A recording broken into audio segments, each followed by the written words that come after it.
Everyone, welcome to channel learn with ease. आज हम solve करेंगे अकाउंटिंग रेशियोज चैप्टर से question number 46, 47, 48, 49 and 50। Chapter 5 DK Goyal की book से class 12 accounts. Online classes, online tuitions के लिए आप मुझे स्क्रीन पर दिए गए नंबर पर व्हाट्सएप कर सकते हो अपना नाम और क्लास। और आप अगर सॉल्यूशन ढूंढ रहे हो टीएस ग्रेवाल और DK Goyal new edition book के, तो चैनल के होम टैब पर क्लिक करो। आपको सभी सॉल्यूशंस अपलोडेड मिलेंगे। पोस्ट सेक्शन में एमसीक्यूज मिलेंगे क्विज के फॉर्मेट में और एमसीक्यूज के सॉल्यूशन है शॉर्ट्स में। साथ ही अब आप इस सॉल्यूशन को इंग्लिश और हिंदी दोनों ही लैंग्वेज में देख सकते हो। उसके लिए आपको ये सेटिंग का बटन प्रेस करना है और ऑडियो ट्रैक के ऑप्शन से इंग्लिश या हिंदी को सिलेक्ट करना है। तो बहुत कुछ है चैनल पर, विजिट द चैनल। अच्छा लगे तो शेयर और सब्सक्राइब जरूर करना। क्वेश्चन नंबर 46 में आपको यहाँ पर तीन रेशियो कैलकुलेट करनी है। Debt equity ratio, proprietary ratio, interest coverage ratio. और साथ में आपको एनालिसिस भी लिखना है कि आपको इस रेशियो से क्या पता चल रहा है इस ऑर्गेनाइजेशन के बारे में। तो डाटा आपके पास है, कैलकुलेशन आपको करनी है। तो सबसे पहले डेट इक्विटी रेशियो के लिए हमें चाहिए लॉन्ग टर्म डेट और share holders fund. Long term date में लॉन्ग टर्म बोरोइंग्स और लॉन्ग टर्म प्रोविजन लेना है आपको। तो यहां पर लॉन्ग टर्म बोरोइंग्स क्या है? आपका लोन 10%, ये आपका लॉन्ग टर्म बोरोइंग्स है। और दूसरा 12% डिबेंचर्स, ये भी आपकी लॉन्ग टर्म बोरोइंग है। लॉन्ग टर्म प्रोविजंस नहीं है, तो आप इन दोनों का ही टोटल करोगे तो 6 लाख लॉन्ग टर्म डेट आ गई। लॉन्ग टर्म डेट का मतलब नॉन करेंट लाइबिलिटी। अब हमें चाहिए share holders fund. Share holders fund में क्या कवर होगा आपका? शेयर कैपिटल और रिजर्व एंड सरप्लस। तो ये दोनों ही आपको दिए हैं। 1 lakh plus 1,50,000, 2,50,000 share holders fund है। तो दोनों चीजें आपके पास है। रेशियो हो जाएगी 6 लाख अपॉन 2,50,000। आपको जो नीचे वाला नंबर है इसी से ही इसको डिवाइड करना है। 40 से 40 कट हो गई। 25 से 60 को डिवाइड करोगे तो 2.4:1 आएगा। मतलब जितना आपका शेयर होल्डर फंड है उसका 2.4 टाइम्स आपकी डेट है, बोरोइंग से। तो ये आपकी आइडल रेशियो से ज्यादा है। डेट इक्विटी रेशियो आपकी आइडल रेशियो से ज्यादा है। और डेट इक्विटी रेशियो के केस में अगर आपकी आइडल रेशियो से ज्यादा ये है तो वो ऑर्गेनाइजेशन के लिए अच्छा नहीं है, रिस्की है।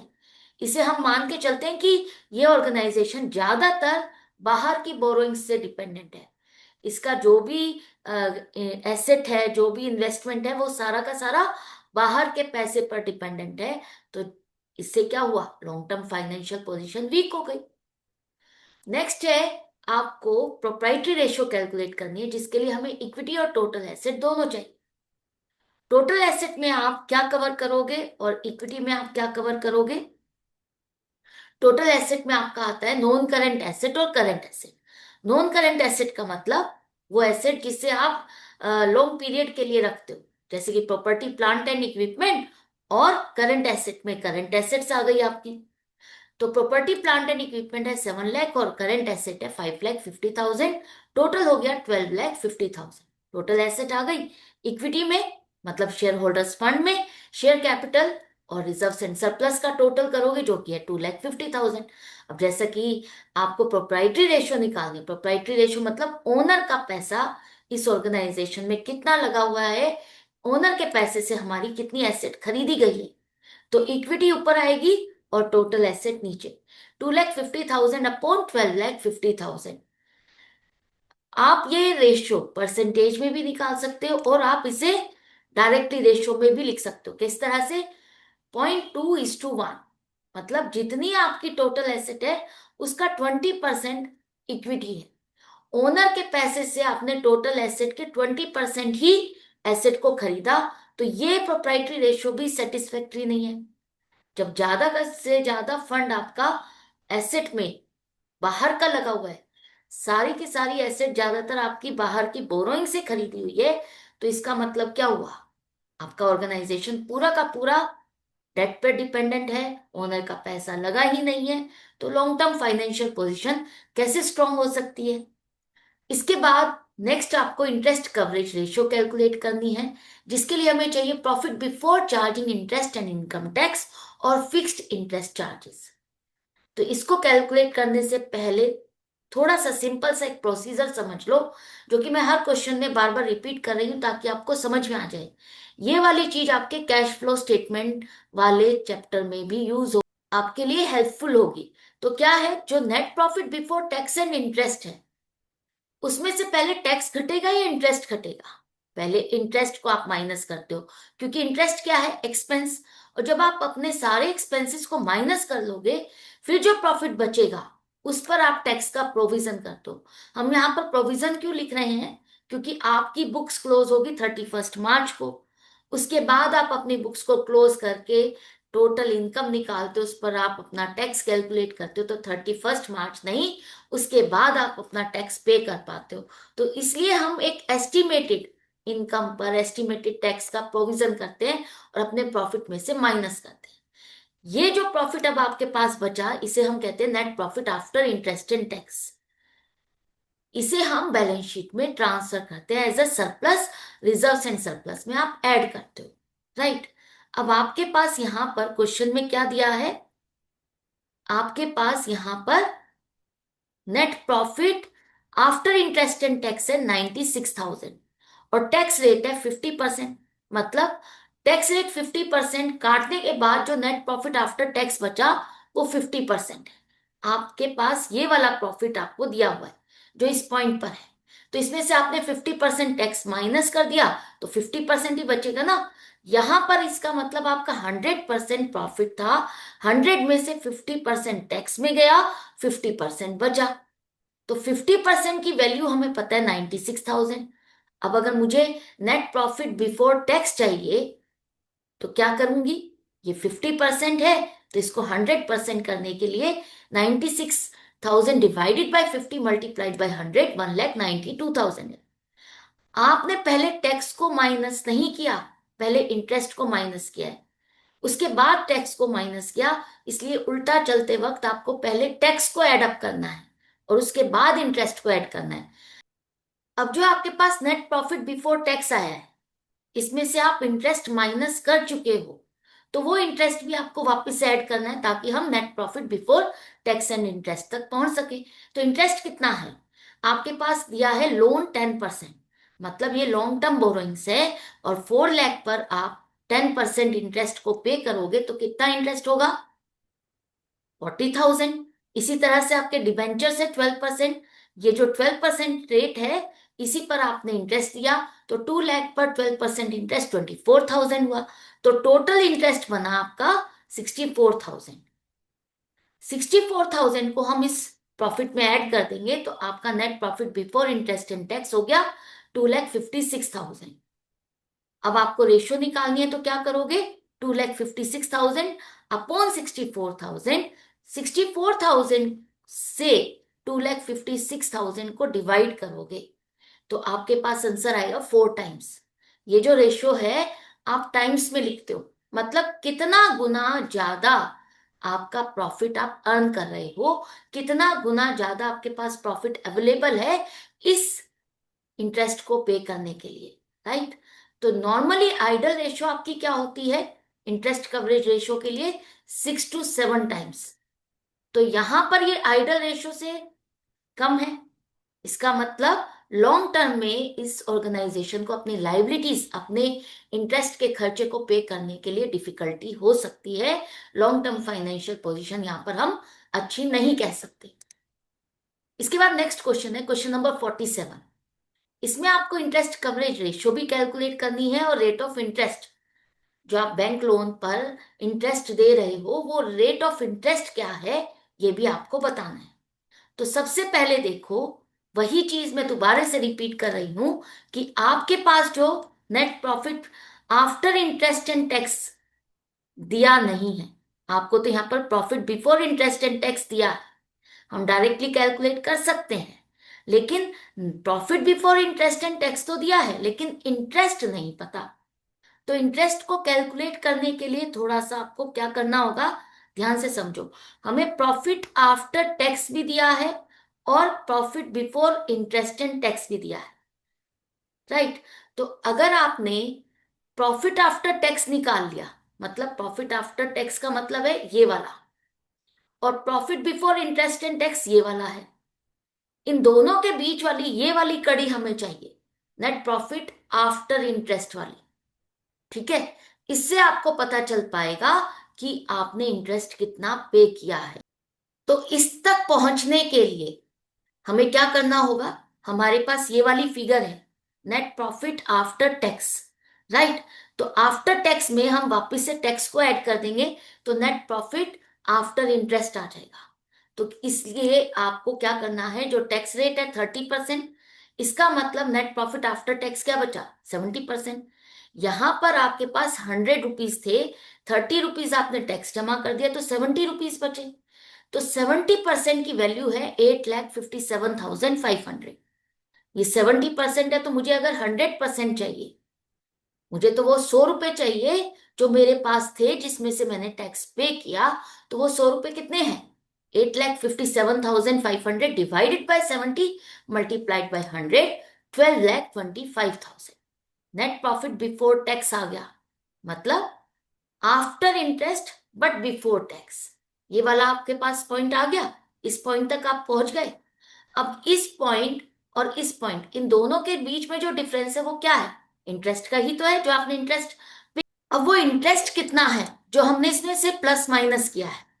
तो यहां पर ध्यान से देखो, आपके पास net profit before interest and tax भी है और नेट प्रॉफिट आफ्टर इंटरेस्ट भी है, दोनों चीजें। अगर हम इन दोनों को माइनस कर दें, इन दोनों को माइनस कर दें, बिफोर और आफ्टर इंटरेस्ट वाले को, तो आपके पास इंटरेस्ट की वैल्यू आ जाएगी 3,50,000। आपके पास इसकी वैल्यू भी है और इस पॉइंट की भी वैल्यू है। इन दोनों के बीच में जो डिफरेंस इंटरेस्ट है वो आपको मिल गया है 3,50,000। ये 3,50,000 का इंटरेस्ट आपने किस लोन पर दिया, बैंक लोन 50,000 पर। इस 50,000 पर आपने 3,50,000 का इंटरेस्ट दिया, तो रेट ऑफ इंटरेस्ट क्या होगा, 3,50,000 upon 50 lakh multiplied by 100, 7% per annum, right. Clear है, आई होप आपको अच्छे से समझ में आ गया कि हमें इंटरेस्ट की वैल्यू भी निकालनी है, क्योंकि रेशियो निकालनी है आपको, और आपको इसका रेट ऑफ इंटरेस्ट भी बताना था, वो भी हमने निकाल लिया। अब हम रेशियो को इजीली कैलकुलेट कर सकते हैं। तो रेशियो के लिए net profit before interest and tax 15,75,000 है, इंटरेस्ट है 3,50,000, तो रेशियो हो जाएगी 15,75,000 अपॉन 3,50,000, तो आपके पास आएगा 4.5 टाइम्स। 4.5 टाइम्स का मतलब है कि जो आप प्रॉफिट अर्न कर रहे हो वो इस इंटरेस्ट, फिक्स्ड इंटरेस्ट चार्जेस का 4.5 टाइम्स ज्यादा है। ठीक है, इसका 4.5 टाइम्स है। तो आइडल रेशो हमारी क्या है, 6 to 7 टाइम्स, और ये 6 to 7 टाइम्स से कम है, आइडल रेशो से कम है। तो हम क्या कहें, लॉन्ग टर्म फाइनेंशियल पोजीशन बहुत ज्यादा स्ट्रांग नहीं है।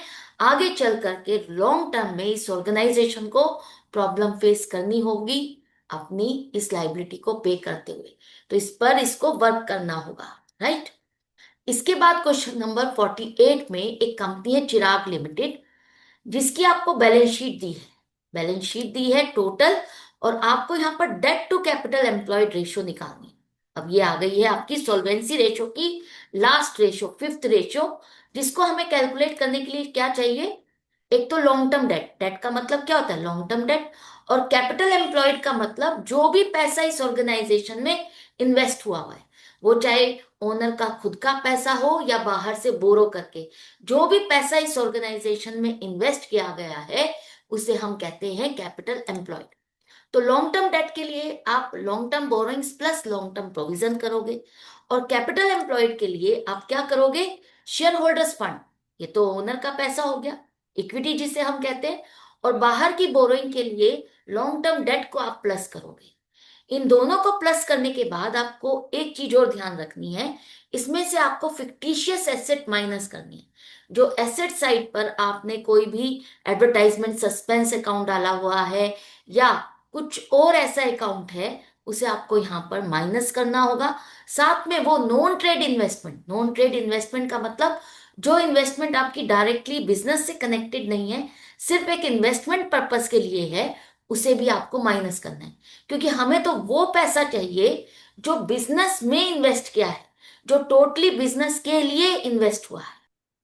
ये जो फॉर्मूला है ना, इस फॉर्मूले को कहते हैं लाइबिलिटी अप्रोच, क्योंकि आपके पास ज्यादातर लाइबिलिटी साइड से इंफॉर्मेशन है और उसी से आपने कैपिटल एम्प्लॉयड को कैलकुलेट किया। हम अगर एसेट्स दी हैं तो एसेट से भी कैलकुलेट कर सकते हैं कैपिटल एम्प्लॉयड, हाँ, जिसे हम एसेट अप्रोच कहते हैं। तो उसके लिए आपको नॉन करंट एसेट्स लेनी है plus working capital minus non trade investment करनी। अब नॉन करंट एसेट में अगर आप बैलेंस शीट देखते हो तो वहां पर 5 हेड्स हैं, इसके अंडर 5 सब हेड्स है, जिसके लिए आपको सिर्फ 3 इंक्लूड करनी। कैपिटल एम्प्लॉयड के लिए आप सिर्फ 3 इंक्लूड करोगे, वो है property plant and equipment and intangible assets, non current investment, लेकिन ये ट्रेड इन्वेस्टमेंट होनी चाहिए, और long term loans and advances. इसके अलावा जो दो और है वो है डेफर्ड टैक्स एसेट्स और अदर नॉन करंट एसेट, वो आपके इसमें ऐड नहीं होंगे, राइट। अब आप कहोगे यहां पर हमने फिक्टिशियस एसेट्स को माइनस क्यों नहीं किया, क्योंकि जो फिक्टिशियस एसेट्स है ना वो आपकी अदर नॉन करंट एसेट में कवर होती है, तो वो हम यहां पर ऐड ही नहीं कर रहे, तो माइनस करने की भी जरूरत नहीं है। दूसरा अब आपको याद रखना है कि वर्किंग कैपिटल कैलकुलेट करते हुए हम क्या करते हैं, current assets minus current liabilities. और नॉर्मली आप मान के चलते हो कि करंट एसेट में लूज टूल्स और स्पेयर पार्ट्स माइनस करने हैं, इंक्लूड नहीं करने। ध्यान रखो हमेशा, जो आप लूज टूल्स और स्पेयर पार्ट्स माइनस करोगे वो सिर्फ और सिर्फ करंट रेशियो कैलकुलेट करने के लिए। अगर आपको वर्किंग कैपिटल लेनी है तो उसके लिए आप लूज टूल्स और स्पेयर पार्ट्स को माइनस नहीं करोगे, यहां पर ये इंक्लूड होंगे। जो नॉर्मली आप बैलेंस शीट में करंट एसेट को शो करते हो उसी हिसाब से आपको यहां पर करंट एसेट लेनी है, राइट। अब आपने फॉर्मूला समझ लिया। अब डेफिनेटली ये रेशो क्या बता रही है, आपने जितनी इन्वेस्टमेंट की है उसमें से बाहर की बोरोइंग्स कितनी है, इस टोटल इन्वेस्टमेंट में से कितनी परसेंटेज हमारी बाहर की बोरोइंग्स है, कितना प्रोपोर्शन बाहर का पैसा हमारी ऑर्गेनाइजेशन में इन्वेस्टेड है। तो जितनी ये रेशो हाई होगी उतना रॉन्ग है, बैड है, क्योंकि इसका मतलब है कि ज्यादा पैसा हमारा बोरोइंग से है, हमारा बाहर का पैसा ज्यादा ऑर्गेनाइजेशन में इन्वेस्ट है। और जितनी ये रेशियो लो होगी उतना हमारे ऑर्गेनाइजेशन के लिए अच्छा है, इसका मतलब बाहर की डेट्स कम है, ओनर का पैसा ज्यादा इन्वेस्टेड है। को समझ लिया, फॉर्मूले को समझ लिया, तो क्वेश्चन को सॉल्व करते हैं। Debt to capital employed ratio में हमें चाहिए लॉन्ग टर्म डेट, तो लॉन्ग टर्म डेट है आपकी long term borrowings plus long term provisions, जो कि है 3,60,000, क्वेश्चन में आपको क्लियरली दिए। इसके बाद आपको कैपिटल एम्प्लॉयड निकालनी है, जो कि हम लाइबिलिटी अप्रोच और एसेट अप्रोच दोनों से निकाल सकते हैं, हमारे पास दोनों इंफॉर्मेशन है। तो हम कैपिटल को mainly equity and liability side पर ही देखते हैं, और लाइबिलिटी साइड की इंफॉर्मेशन है हमारे पास, तो हम इसी साइड की इंफॉर्मेशन से इसको कैलकुलेट करते हैं, जिसमें शेयर होल्डर्स फंड और लॉन्ग टर्म डेट आप इंक्लूड करोगे। करंट लाइबिलिटीज आपकी प्लस नहीं होती। कैपिटल का मतलब जो पैसा आपने लॉन्ग पीरियड के लिए इन्वेस्ट किया है वही तो इंक्लूड करोगे। तो शेयर होल्डर्स फंड में आपका share capital 7 lakh, reserve and surplus 1,40,000, और आपका लॉन्ग टर्म डेट जो कि है 3,60,000, 3 लाख प्लस 60,000, इन सबको ऐड कर देते हैं तो हमारी हो गई 12 लाख। फिक्टिशियस एसेट आपकी एसेट साइड पर कुछ भी नहीं है, नॉन ट्रेड इन्वेस्टमेंट वो भी नहीं है, तो टोटल आपकी कैपिटल एम्प्लॉयड हो गई 12 लाख। तो रेशो हो जाएगी आपकी 3,60,000 अपॉन 12 लाख, 0.30:1। मतलब जितनी आपने कैपिटल इन्वेस्ट की हुई है इस ऑर्गेनाइजेशन में उसका 30% बाहर की बोरोइंग से और 70% ओनर का पैसा। तो इससे क्या पता चला, इस ऑर्गेनाइजेशन की फाइनेंशियल पोजीशन स्ट्रांग है, क्योंकि इस ऑर्गेनाइजेशन में जो पैसा लगा हुआ है वो ज्यादातर ओनर का है। ये ऑर्गेनाइजेशन ओनर के पैसे पर बेस्ड है, बाहर की बोरोइंग्स पर नहीं। इसके बाद क्वेश्चन नंबर 49 में आपको debt to capital employed ratio calculate करनी है इस इंफॉर्मेशन के बेस पर। तो कैसे करें, debt to capital employed ratio के लिए लॉन्ग टर्म डेट आपको चाहिए, और लॉन्ग टर्म डेट में हम लॉन्ग टर्म बोरोइंग्स और लॉन्ग टर्म प्रोविजन को ढूंढते हैं। तो लॉन्ग टर्म बोरोइंग्स में आपका आएगा 8% मॉर्गेज लोन, पब्लिक डिपॉजिट्स और प्रोविजन फॉर एम्प्लॉयज बेनिफिट, है ना, ये वाला आपको प्लस करना है। तो तीनों को प्लस करने के बाद 9 लाख आपकी हो गई लॉन्ग टर्म डेट। अब आपको चाहिए कैपिटल एम्प्लॉयड, तो कैपिटल एम्प्लॉयड के लिए आपके पास इक्विटी एंड लाइबिलिटी साइड की ही इंफॉर्मेशन है, एसेट्स तो है नहीं। तो कैपिटल एम्प्लॉयड हम लाइबिलिटी अप्रोच से ही निकालते हैं, तो share holders fund plus long term date minus fictitious asset minus non trade investment करेंगे।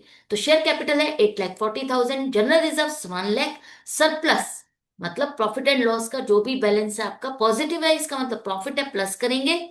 और आपको लॉन्ग टर्म डेट्स को भी प्लस करना है। तो 8% mortgage loan, public deposits, provision for earn leave, इन सबको ऐड करेंगे तो 20 लाख हो गई आपकी कैपिटल एम्प्लॉयड। ट्रेड पेबल्स आपकी करंट लाइबिलिटी है, हम इसमें इंक्लूड नहीं करें। तो रेशियो के लिए आप क्या लिखोगे, पहले डेट और उसके बाद कैपिटल एम्प्लॉयड।